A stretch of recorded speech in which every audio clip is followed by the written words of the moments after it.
ਕੱਲ ਜੀ ਦੇਸ਼ ਪ੍ਰਦੇਸ਼ ਲਾਈਵ ਦੇਖ ਰਹੇ ਸਾਰੇ ਦਰਸ਼ਕਾਂ ਦਾ ਬਹੁਤ ਬਹੁਤ ਸਵਾਗਤ। ਅੱਜ ਦਾ ਸ਼ੋਅ ਬਹੁਤ ਹੀ ਖਾਸ ਹੈ ਜੀ। ਜਿਹੜੇ ਬੱਚੇ ਸਟੂਡੈਂਟ ਵੀਜ਼ਾ ਤੇ ਖਾਸ ਕਰ ਕੈਨੇਡਾ ਜਾਣਾ ਚਾਹੁੰਦੇ ਨੇ, ਗੱਲਬਾਤ ਯੂਕੇ ਨੂੰ ਲੈ ਕੇ ਵੀ ਕਰਾਂਗੇ, ਬਟ ਕੈਨੇਡਾ ਦੀ ਅਪਡੇਟ ਜ਼ਰੂਰ ਸਾਂਝੀਆਂ ਕਰਾਂਗੇ। ਪਿਛਲੇ ਕੁਝ ਦਿਨਾਂ ਤੋਂ ਚਰਚਾ ਦੇ ਵਿੱਚ ਸੀਗੇ ਰਿਫਿਊਜ਼ਲਸ ਡਿਕਲਾਈਨ, ਬਟ ਕੱਲ ਵੈਬੀਨਾਰ ਹੋਇਆ, ਕੀ ਅਪਡੇਟਸ ਆਈਆਂ ਉਹਦੇ ਬਾਰੇ ਗੱਲ ਕਰਾਂਗੇ।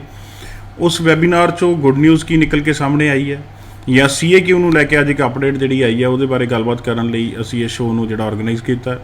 ਸ਼ੋਅ ਲਾਈਵ ਰਹੇਗਾ, ਤੁਸੀਂ ਗੱਲਾਂ ਬਾਤਾਂ ਕਰਨਾ ਚਾਹੁੰਦੇ ਹੋ ਉਸ ਨੰਬਰ 'ਤੇ ਕਾਲ ਕਰਕੇ ਕਰ ਸਕਦੇ ਹੋ ਜਿਹੜਾ TV ਸਕਰੀਨ 'ਤੇ ਫਲੈਸ਼ ਹੋ ਰਿਹਾ। ਹਰ ਸਵਾਲ ਦਾ ਤੁਹਾਡੇ ਜਵਾਬ ਦੇਣ ਲਈ ਸਾਡੇ ਨਾਲ ਮੌਜੂਦ ਨੇ ਵੈਸਟਰਨ ਓਵਰਸੀਜ਼ ਤੋਂ ਪ੍ਰਦੀਪ ਜੀ। ਪ੍ਰਦੀਪ ਜੀ ਬਹੁਤ ਬਹੁਤ ਸਵਾਗਤ। ਸਤਿ ਸ਼੍ਰੀ ਅਕਾਲ ਜੀ। ਸਤਿ ਸ਼੍ਰੀ ਅਕਾਲ ਪ੍ਰਦੀਪ ਜੀ, ਪਹਿਲਾਂ ਤਾਂ ਪ੍ਰੈਜ਼ੈਂਟ ਸਿਨੈਰੀਓ, ਰਿਜ਼ਲਟਸ ਐਂਡ ਸਾਰਾ ਜਿਹੜਾ ਸਿਸਟਮ ਚੱਲ ਰਿਹਾ ਹੈ ਕੈਨੇਡਾ ਦਾ, ਕੀ ਕਹਿਣਾ? देखो जी, होनेस्टली अभी मैं भी बहुत बड़े इंटरनल सोर्स से बता रहा हूँ। तकरीबन 40,000 वीज़ा रिजेक्ट हो चुके हैं और 30,000 के आसपास और होने हैं। रीज़न बिहाइंड दिस कि उनकी जो रिक्वायरमेंट्स है, जितने उनको बच्चे चाहिए उससे डबल ट्रिपल फाइल एम्बेसी में पड़ी है। तो but it does not mean कि वो बच्चा नहीं जा पाएंगे। हर एक बच्चे को मंजिल मिलेगी, बशर्ते कि बार बार अटैम्प्ट करना पड़ेगा। तो जिन बच्चों के वीज़ा रिजेक्ट हो गए, बहुत अच्छी अच्छी प्रोफाइल रिजेक्ट हुई है, 6 बैंड, 6.5 और 7 बैंड। कॉलेज यूनिवर्सिटी वाले भी हुई, सरकारी कॉलेज वाले भी हुई। जी, वो एक्चुअली अभी है ना, एक मतलब एक सबको एक तरीके से क्लीन करने की कोशिश हुई है।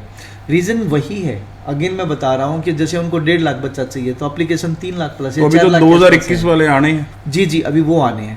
तो that's the reason they are trying to clean the area. But again जो स्टूडेंट जो जनवरी इनटेक के लिए अप्लाई करेंगे, हाई पॉसिबिलिटी है उन बच्चों के वीज़े आएंगे, बशर्ते कि आपके जो रिफ्यूजल्स आए हैं, रिफ्यूजल्स को या उसके केप्स नोट्स अगर आप निकलवा रहे तो उन सबको ध्यान में रखते हुए आगे आपने यूनिवर्सिटी, कॉलेज, कंसल्टेंट चूज़ करना है और प्रोग्राम चूज़ करना है, तो आपका वीज़ा निकल जाएगा। कल एक वेबिनार भी होया जी IRCC जी, ये अपडेट्स नहीं होगी। वेबिनार में उन्होंने यही बात बताई है कि भाई आपका जो अभी जो चल रहा है सिस्टम्स, मेरे पास ये नोट्स पड़े हैं, अगर मैं नोट्स निकाल लेता हूँ दैट विल बी बेटर, क्योंकि इसमें बहुत सारी चीज़ें हैं जो मैं एक एक चीज़ स्टूडेंट्स को बताना चाहूँगा। मैंने अपने ग्रुप में सारे अपने स्टाफ को भी भेजा है। पहला था जी, इन्होंने बोला है कि 21 जुलाई को जो बैन है फ्लाइटों का वो कंफर्म है, वो हट जाएगा। कोविड शील्ड जो अप्रूव्ड है वो रहेगी, ठीक है जी। 4 वीक पहले मैक्सिमम आप अपनी फ्लाइट करें, 4 वीक पहले, 1 महीना पहले, 1 महीना मतलब जाएं कि बुक करें, मतलब 1 महीना पहले अपनी फ्लाइट, मतलब जाना ही हो गया तो आप बुक कर रहे हो तो 1 महीना पहला हो आपका, मतलब आपने उत्थे क्वारंटाइन सिस्टम। हाँ, इसके अलावा अराइव कैन आपकी मैंडेटरी है, जो ऐप है अराइव कैन वो मैंडेटरी है।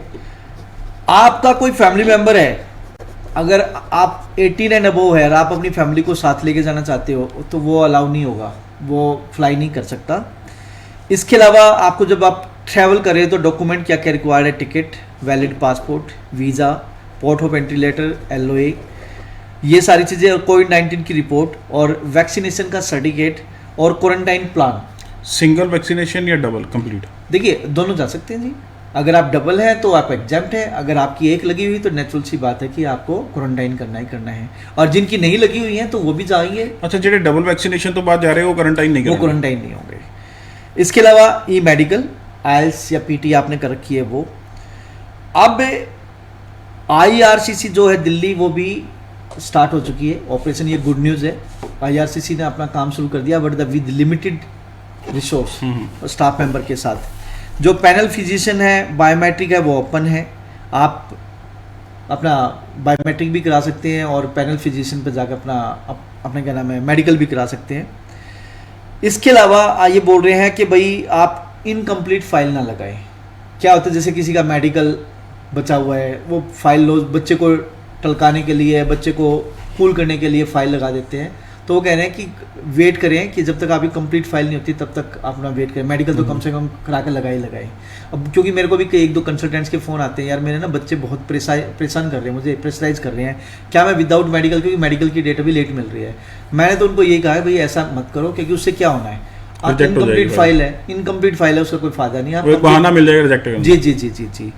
इसके अलावा सर आपका जो BRP है, जो जिनके पासपोर्ट रिक्वेस्ट आ रखी है तो उनके अब पासपोर्ट स्टैंप होने शुरू हो गए हैं, बट सबसे पहले वो उन बच्चों को लेंगे जिसके 21 मई 2021 तक पीपीआर आए हुए थे, पहले वो उनको इनवाइट कर रहे हैं। और जिन बच्चों के बाद में आ रहे हैं, तो जिनके जुलाई में अभी आए हैं, तो उनको कूल रहना पड़ेगा, थोड़ा सा वेट करना होगा। इसके अलावा आपको एसडीएस की बात कर रहे हैं कि no need to show liquid funds except 1 year GIC and tuition fees. आपको जो एसडीएस में फाइल लगा रहे हैं, तो 1 साल की ट्यूशन फीस और जीआईसी आपने पे करनी है, सबको ही पता है पहले से ही। और जो नॉन एसडीएस में फाइल लग रहे हैं, तो उनको ट्यूशन फीस, लिविंग कॉस्ट और रिटर्न एयरफेयर, ये सारे के सारे फंड्स दिखाने होंगे। और कोशिश करें कि आप पुराने दिखा देते, that will be more better. और अपना 6 महीने की स्टेटमेंट लगाए और 2 साल की आपकी स्पॉन्सर्स की आईटीआर लगेंगी। इसके अलावा और तो मोस्टली सेम ही है। ਸੋ ਗੱਲਬਾਤ ਤੋਂ ਜਿਹੜੀ ਅਪਡੇਟ ਚ ਉਹ ਪਤਾ ਲੱਗਦਾ ਵੀ ਪੋਜ਼ਿਟਿਵ ਕਿਤੇ ਨਾ ਕਿਤੇ ਹੈ, ਇਹ ਨਹੀਂ ਹੈ ਵੀ ਰਿਜੈਕਸ਼ਨਸ ਆਉਣਗੀਆਂ। नहीं वीजे भी आएंगे जी, कोई दिक्कत ਅੱਛਾ, ਇਹ ਰਿਜੈਕਸ਼ਨ ਹੀ ਆਈਆਂ ਜਾਂ ਵੀਜ਼ੇ ਵੀ ਆਏ? ਉਹ ਵੀ ਬੜਾ ਸਵਾਲ ਹੈ ਸਾਡੇ ਦਰਸ਼ਕਾਂ ਦਾ। सर मेरे मोर देन 100 बच्चों की पासपोर्ट रिक्वेस्ट आ चुकी है, पीपीआर। Congratulation for that. हाँ, तो अभी मैं उनके इंटरव्यूज इसलिए नहीं दिखा पा रहा, रीजन बिहाइंड दिस, क्योंकि उन बच्चों की अभी क्या नाम है, पासपोर्ट स्टैंप हुए नहीं है। अब बच्चों को बुलाते हैं, कहते हैं जी पहले पासपोर्ट स्टैंप होने दो।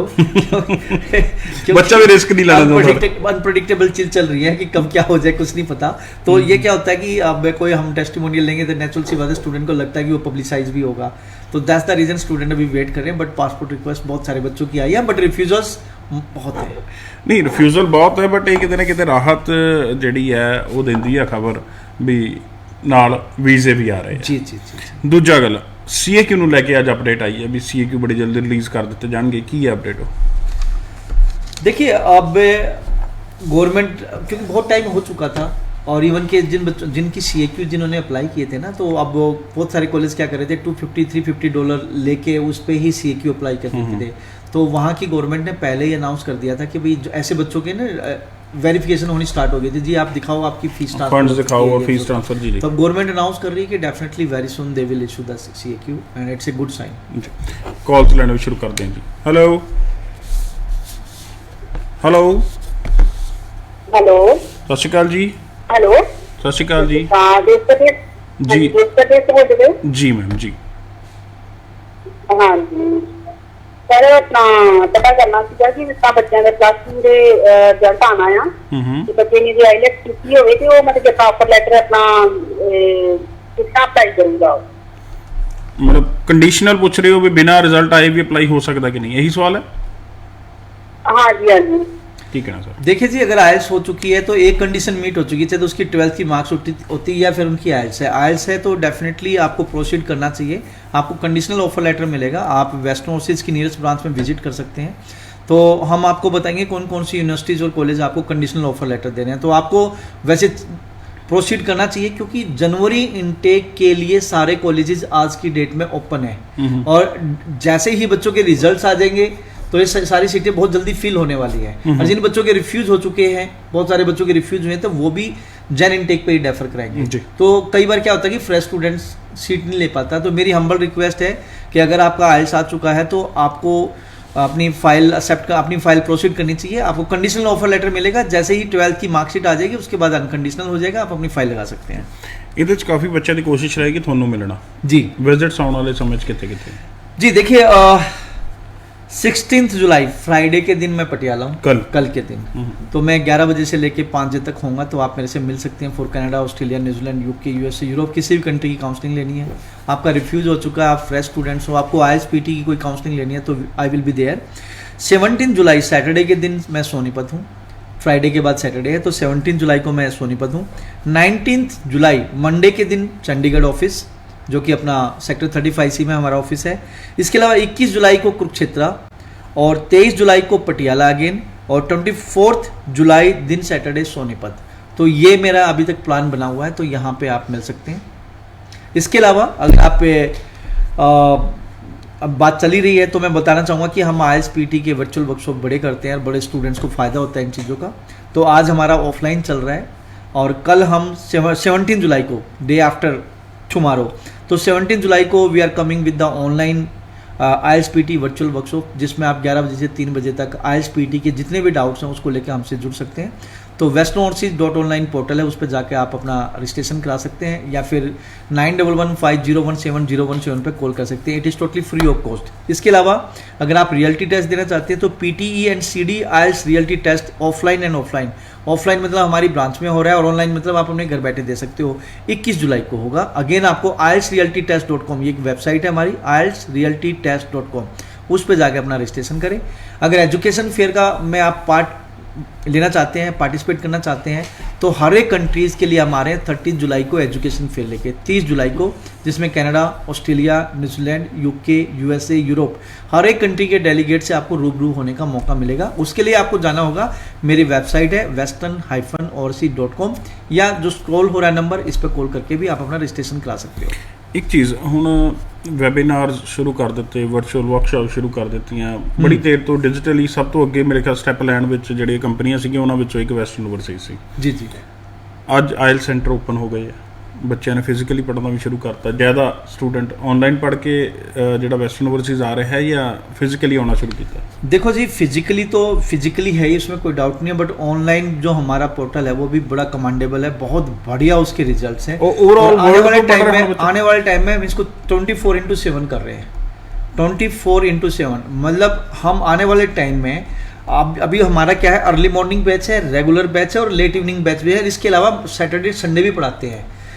लेकिन आने वाले टाइम में हम उन बच्चों का भी सोच रहे हैं जिनका, जो बच्चे अब्रोड हैं, जैसे कि कनाडा में हैं, ऑस्ट्रेलिया में है, या फिर US में है, और टाइम डिफरेंस है, या फिर यहाँ पे जो बिजनेसमैन है या वर्किंग पर्सन है वो डे में नहीं पढ़ सकते, तो उनके लिए भी हम लेके आ रहे हैं 24/7 westernOverseas.online पोर्टल।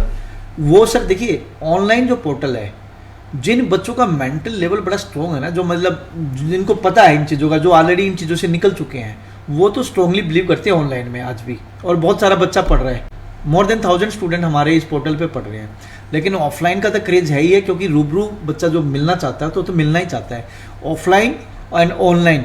लेकिन हम दोनों को प्रमोट करेंगे, ऐसा नहीं है कि वो ऑफलाइन क्लासेस चल गई तो हम ऑनलाइन को प्रमोट नहीं करेंगे। ऑनलाइन हमारा वैसे ही रहेगा, और ऑफलाइन तो बच्चा जो आना चाहता है वो है ही है जी। सो ऑफलाइन ऑनलाइन ਦੋਨਾਂ ਦੇ ਵਿੱਚ ਤੁਸੀਂ ਪਾਰਟਿਸਿਪੇਟ ਕਰਨਾ ਚਾਹੁੰਦੇ ਹੋ, ਵੈਸਟਰਨ ਓਵਰਸੀਜ਼ ਤੁਹਾਡੀ ਹੈਲਪ ਕਰ ਸਕਦਾ। 9591501717 ਦੇ ਉੱਤੇ ਕਾਲ ਕੀਤੀ ਜਾ ਸਕਦੀ ਹੈ, ਤੇ ਕੋਈ ਵੀ ਜਾਣਕਾਰੀ ਤੁਸੀਂ ਸਾਂਝੀ ਕਰਨਾ ਚਾਹੁੰਦੇ ਹੋ ਉਹ ਕਰ ਸਕਦੇ ਹੋ। ਨੈਕਸਟ ਕਾਲ ਲੈਂਦੇ ਜੀ। ਹੈਲੋ ਹੈਲੋ हेलो ਸਤਿ ਸ਼੍ਰੀ ਅਕਾਲ हेलो सर, सत श्री अकाल जी। मैम की पूछना सर। चाਹੁੰਦੇ? मेरा सवाल है कि मेरी मतलब मैं ग्रेजुएशन की बीटेक वगैरह मेरी 20 बैकलॉग है, तो मैं यूके स्टडी वीजा वास्ते अप्लाई कर सकती हूं।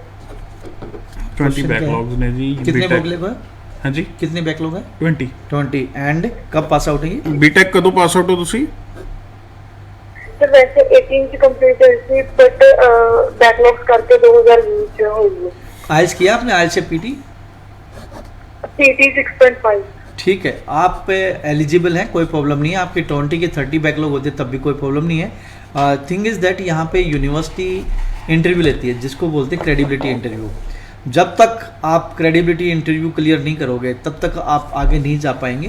तो आप इस बात पे तो एक्सेप्टेबल हो कि आपके 20 बैकलॉग है, आपका ऑफर भी आ जाएगा, सब कुछ होगा। लेकिन यूनिवर्सिटी जो इंटरव्यू लेगी उसमें आपको रिसर्च, आपके रिसर्च बोलेंगे, why UK, why particular this course content, outcome of this course जो आप ले रहे हैं वो उसकी कितनी इंपॉर्टेंस है, what will you do after completion of this course, when you will be back to India, या फिर कहीं और अब अगर जाना चाहें या UK में रहना चाहें तो आप अपने को किस पोस्ट पे देख रहे हैं, कौन कौन सी कंपनी इस टाइप की जॉब दे सकती हैं, आपको स्पॉन्सर कौन कर रहा है, उनकी एनुअल इनकम क्या है, फंड किस सोर्स से आ रहे हैं, ये सारे क्वेश्चंस होंगे। इन क्वेश्चंस के आपको आंसर देने होंगे। बट मैं ये कहना चाहूँगा, जो आपके जिस बात को लेकर आप वरीड है वो कोई समस्या नहीं है, बशर्ते कि आपको क्रेडिबिलिटी इंटरव्यू क्लियर करना है। अगर आपका एक भी बैकलॉग नहीं होता तब भी आपको क्रेडिबिलिटी इंटरव्यू क्लियर करना होता है। 20 बैकलॉग है जब भी विदाउट आइल्स अप्लाई करते तब भी आपका क्रेडिबिलिटी बैकलॉग्स तो कितने कितने प्रॉब्लम शायद कनाडा ਦੇ ਵਿੱਚ ਆਉਂਦੀ ਵੀ ਜ਼ਿਆਦਾ बैकलॉग्स। देखिए, कनाडा में बहुत सारे कॉलेजेस 6, 7, 8 बैकलॉग से ज़्यादा नहीं मांगते, लेकिन हमारे पास कनाडा में भी बहुत सारे ऑप्शन है। हमने 30 बैकलॉग के बच्चों को भेजा है। बहुत सारे कॉलेज हैं, कॉन्स्टेबल है और कई कॉलेज हैं जो कि बैकलॉग की बात ही नहीं करते, तो उन बच्चों की जब फाइल लगती है तो उनके वीज़े निकलते हैं। सो ये एक्सपीरियंसड कंसल्टेंट है जी, ਜਿਹੜਾ ਉਹੀ ਜਾਣਦਾ, ਕਿਉਂਕਿ ਉਹਨਾਂ ਨੇ ਐਕਸਪੀਰੀਅੰਸ ਲਿਆ ਰਿਸਰਚ ਕੀਤੀ ਹੈ, ਉਹਦੇ 'ਤੇ ਕੰਮ ਕੀਤਾ ਹੈ ਅਤੇ ਅੱਜ ਉਹ ਰਿਜ਼ਲਟ ਵੀ ਡਿਲੀਵਰ ਕਰ ਰਹੇ ਨੇ। ਅਸੀਂ ਅੱਜ ਕੋਸ਼ਿਸ਼ ਕਰ ਰਹੇ ਹਾਂ ਜੀ ਤੁਹਾਡੇ ਅੱਗੇ ਸਵਾਲ ਜਵਾਬ ਕਰਕੇ ਹਰ ਇੱਕ ਸਵਾਲ ਦਾ ਜਵਾਬ ਦੇ ਸਕੀਏ। ਤੁਸੀਂ ਵੀ ਸਵਾਲ ਕਰਨਾ ਚਾਹੁੰਦੇ ਹੋ ਕਰ ਸਕਦੇ ਹੋ। USA ਬੜਾ ਪ੍ਰਮੋਟ ਹੋ ਰਿਹਾ ਸਰ, ਕਿਵੇਂ ਵੈਸਟਰਨ ओवरसीज़ ਦਾ ਐਕਸਪੀਰੀਅੰਸ ਉਹਦੇ 'ਚ? देखिए we have lot of universities जो डायरेक्ट हम रिप्रेजेंट कर रहे हैं, और US वीज़ा विदाउट IELTS भी पॉसिबल है, लेकिन विदाउट इंग्लिश पॉसिबल नहीं है। तो हम जो एक्सेप्ट कर रहे हैं वो बड़े जेन्युइन स्टूडेंट्स को एक्सेप्ट कर रहे हैं। इंटरव्यू बेस्ड ये वीज़ा है, तो वी ऑलवेज रिकमेंड कि भाई आप IELTS या PT कर लो, that will be more better. साथ में 12th में अगर सेट कर लोगे या फिर आप अगर बैचलर हैं GRE GMAT कर लोगे तो और ज़्यादा पॉसिबिलिटीज़ हो जाएंगी वीज़ा आने की। लेकिन अगर आपने नहीं भी किया तब भी कोई प्रॉब्लम नहीं, बट IELTS या PT तो कम से कम करो। अब यहाँ पे इंटरव्यू बेस है, यहाँ लोग हैं ना पैसा कमाने में बहुत बिलीव करेंगे इस टाइम पर, और कर भी रहे हैं, और मिसगाइड स्टूडेंट्स को कर रहे हैं कि फ़ी आफ्टर वीज़ा। अरे भाई वो तो है ही fees after visa, US embassy पहले लेती ही नहीं। यहाँ स्टूडेंट को मिसगाइड किया जा रहा है इस तरीके से, सर फीस आफ्टर वीज़ा, हमारे चार्ज बिफोर वीज़ा नहीं है। जब यूनिवर्सिटी आपसे फ़ीस ही आफ्टर वीज़ा ले रही है तो आप सीधा बताओ ना फीस आफ्टर वीज़ा ही है। तो यहाँ पे आपने एक चीज़ का ध्यान रखना, फंडिंग। स्टूडेंट्स को मैं बोलना चाहूँगा फंडिंग का खास ध्यान रखना है। जब ऑफर लेटर आता है ना सर, उसके बाद I-20 आती है। I-20 के लिए बच्चे की फंडिंग जाती है। तो हम क्या करते हैं, academic, passport, IELTS, reference letter from the employer अगर जॉब की है तो, या फिर रिसेंट पास आउट है या कोई जॉब नहीं की है तो उसके एजुकेशनल इंस्टीट्यूट्स का 2 रेफरेंस और 3 रेफरेंस। इसके अलावा क्या नाम है, एप्लीकेशन फीस, साथ में 25-26 लाख के फंड जाते हैं। बहुत सारे कंसल्टेंट क्या कर रहे हैं या स्टूडेंट क्या कर रहे हैं कि जी मेरे पास फंड नहीं है, आप एक काम करो आप खुद करा दो। US एम्बेसी का तो नहीं, मैं बाद में बात करेंगे, पहले यूनिवर्सिटी कॉलेज की बात कर लें कि वो या कोई भी स्पॉन्सर कर सकता है, स्पॉन्सर कोई भी कर सकता है। तो यहाँ बहुत सारे कंसल्टेंट क्या करते हैं, अपनी FD की फोटोकॉपी लगा दी या किसी रिश्तेदार की लगा दी, मतलब स्टूडेंट की नहीं अपनी, या कोई पुरानी फाइल में FD पड़ी है उसको फोटोकॉपी करके आगे भेज दिया और I-20 आ गई। अब जब I-20 आती है ना तो यूनिवर्सिटी इधर से सर्विस एक डिपार्टमेंट है, student exchange visitor information system, उसमें स्टूडेंट को $350 पे करना पड़ता है। तो वो ये डिपार्टमेंट है जो इमिग्रेंट्स का लेखा जोखा रखता है। तो वहाँ पे सारी इंफॉर्मेशन पुट हो जाती है। तो अब हाई कमीशन क्या करती है, जब DS, इसके बाद जब I-20 आती है, सर्विस फीस हो जाती है, सब कुछ हो जाता है, तो यहाँ DS-160 फॉर्म भरा जाता है। और DS-160 फॉर्म जब फिल करके सबमिट हो जाता है तो वो नेचुरल सी बात है एम्बेसी के पास पहुंच जाता है। अब इसके बाद 5 दिन, 7 दिन, 10 दिन, 15 दिन बाद बच्चे का क्या नाम है विजिट होती है एम्बेसी में।